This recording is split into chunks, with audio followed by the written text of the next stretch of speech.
बिस्मिल्लाहिर्रहमानिर्रहीम। अस्सलाम वालेकुम। Centre of peace wisdom and faith की तरफ से आपका अपना मीर मोहम्मद। मेरे मुसलमान भाइयों और बहनों, वाक़या करबला की मुनासबत से हम आज की नशिस्त में आपके सामने हैं। सबसे पहले हम इस नशिस्त के अंदर वाक़या करबला का हकीकी पस मंज़र,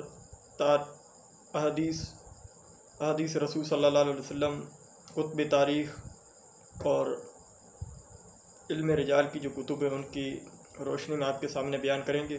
सबसे पहले इस नशिस्त के अंदर मैं इमाम हुसैन अलैहिस्सलाम की फ़ज़ाइल और उनकी विलादत से लेकर यज़ीद की बैअत तक जो हालात हैं उसको मुख्तसर आपके सामने बयान करूँगा। अल्लाह पाक मुझे सही समझाने की तौफ़ीक़ अता फ़रमाए।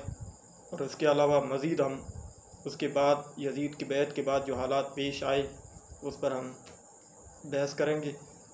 सबसे पहले इमाम हुसैन अलैहिस्सलाम के बारे में आता है अल-इसाबा के अंदर कि उनकी वलादत 4 शअबान को हुई। और आप सभी जानते हैं कि हुसैन इब्न अली की शख्सियत नबी अकरम सल्लल्लाहु अलैहि वसल्लम के नवासे हैं आप, और हज़रत अली रज़ियल्लाहु अन्हु और हज़रत फ़ातिमा रज़ियल्लाहु अन्हा के बेटे हैं। आप हसन इब्न अली अलैहिस्सलाम के बाद पैदा हुए। इमाम हुसैन अलैहिस्सलाम के बारे में विलादत के बारे में आता है कि जब नबी करीम सल्लल्लाहु अलैहि वसल्लम ने जब उनकी विलादत के बारे में सुना, नबी करीम सल्लल्लाहु अलैहि वसल्लम तशरीफ़ लेकर गए और इमाम हुसैन के कान के अंदर अज़ान दी।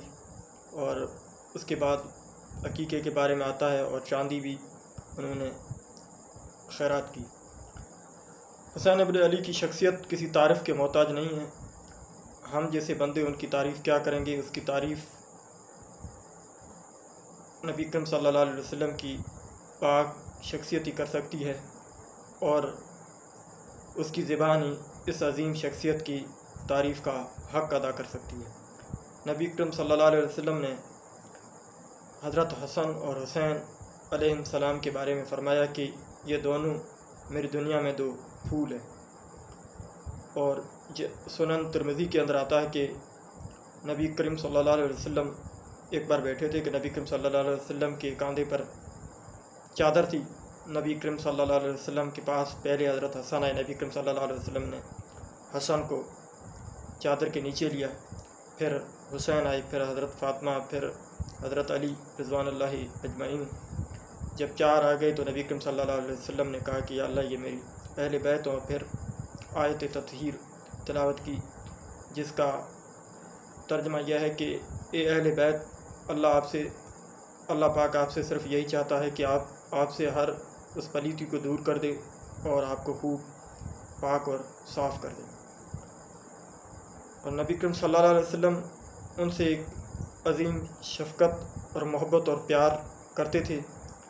रिवायात के अंदर आता है कि नबी करीम सल्लल्लाहु अलैहि वसल्लम एक बार जा रहे थे। इस हदीस का मफ़हूम है कि नबी करीम सल्लल्लाहु अलैहि वसल्लम के कंधे पर नवासे रसूल सल्लल्लाहु अलैहि वसल्लम सवार थे।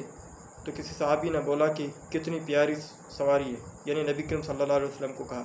तो नबी करीम सल्लल्लाहु अलैहि वसल्लम ने कहा कि आपने सवारी को देख लिया, लेकिन सवार तो देखो। यानी नबी करीम सल्लल्लाहु अलैहि वसल्लम जहाँ अपनी तारीफ़ सुनना पसंद करते थे, वहाँ अपने बच्चों की तारीफ़ भी सुनना पसंद करते थे। और नबी करीम सल्लल्लाहु अलैहि वसल्लम अपने हयात में ही उनको हमेशा ही बच्चा अपने बच्चों जैसा ही समझते थे और बेटे कहा करते थे।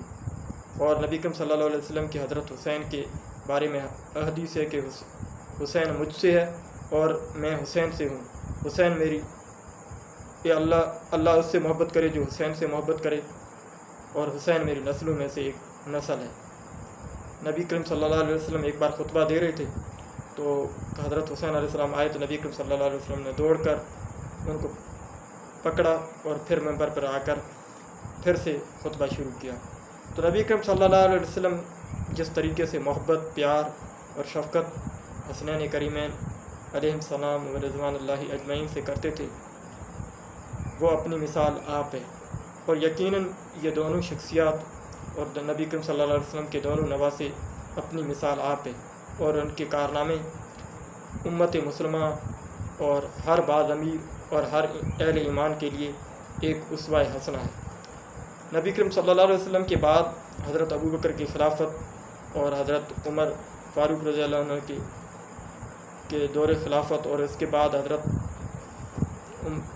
عثمان غنی کے دور خلافت، اور اس کے بعد حضرت علی کرم اللہ وجہ رضی اللہ عنہ کی خلافت تک آپ حضرت علی کے ساتھ ہی رہے۔ کوفہ میں آپ نے قیام کیا اور اس کے بعد مکہ کے اندر آئے، پھر مدینہ کے اندر بھی کچھ وقت رہے۔ جب حضرت علی کی خلافت کی شہادت کے بعد جب حضرت حسن رضی اللہ عنہ نے کچھ دن کے لیے خلافت کی ڈوری اپنے ہاتھ میں لی، پھر بیعت سے دستبردار ہو کر انہوں نے خلافت کی ڈوری حضرت امیر معاویہ کے ہاتھ میں دے دی، تو حضرت حسین علیہ السلام حضرت حسن علیہ السلام کے ساتھ ہی رہے۔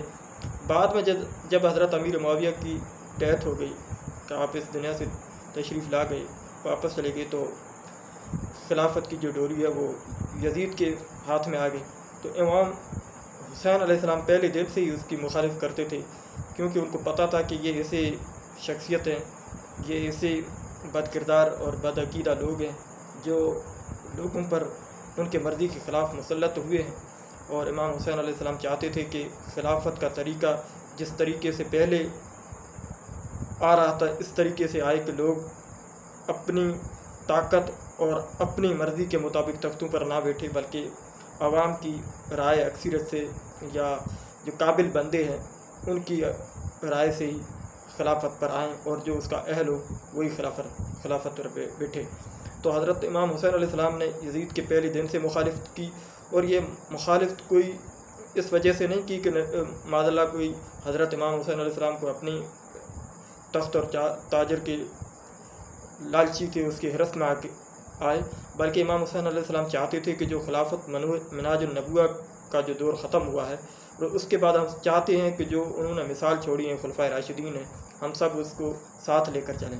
تو یہ سب کچھ ممکن نہ ہو سکا، اور امام حسین علیہ السلام کی جو شخصیت تھی وہ یقیناً اس عمل کو اور اس کردار کو اور اس نظام کو چلا سکتی تھی، اور یقیناً نبی کریم صلی اللہ علیہ وسلم نے ان کے بارے میں کہا تھا کہ حسنین کریمین کے بارے میں کہ یہ جنتی نوجوانوں کے سردار ہیں۔ تو جب اللہ کے رسول صلی اللہ علیہ وسلم نے اتنا بڑا ٹائٹل دے دیا کہ وہ جنت میں تمام جو نوجوان ہوں گے ان کے سردار ہیں، تو یقیناً اس دنیا میں جو نوجوان ہوں گے یا اس دنیا میں جو اس وقت حضرات موجود تھے ان میں یقیناً افضل ترین اگر شخصیت تھی تو میں سمجھتا ہوں، اور اگر ہم تاریخ کا مطالعہ کریں گے تو اس میں حسین ابن علی کی شخصیت سر فہرست ہوگی، کیونکہ ایک تو نسبی لحاظ سے بھی نبی کریم صلی اللہ علیہ وسلم سے ان کا تعلق تھا، اور دوسری تو وہ کردار کے لحاظ سے بھی ایک اعلیٰ شخصیت تھی۔ ہم بتا چکے ہیں کہ امام حسین پہلے دن سے یزید کی مخالف کی، اور انہوں نے یزید کی خلافت نہیں کی۔ بعد میں جو واقعات اور حالات بنے اس پر ہم تبصرہ ہماری نیکسٹ ویڈیو میں کریں گے۔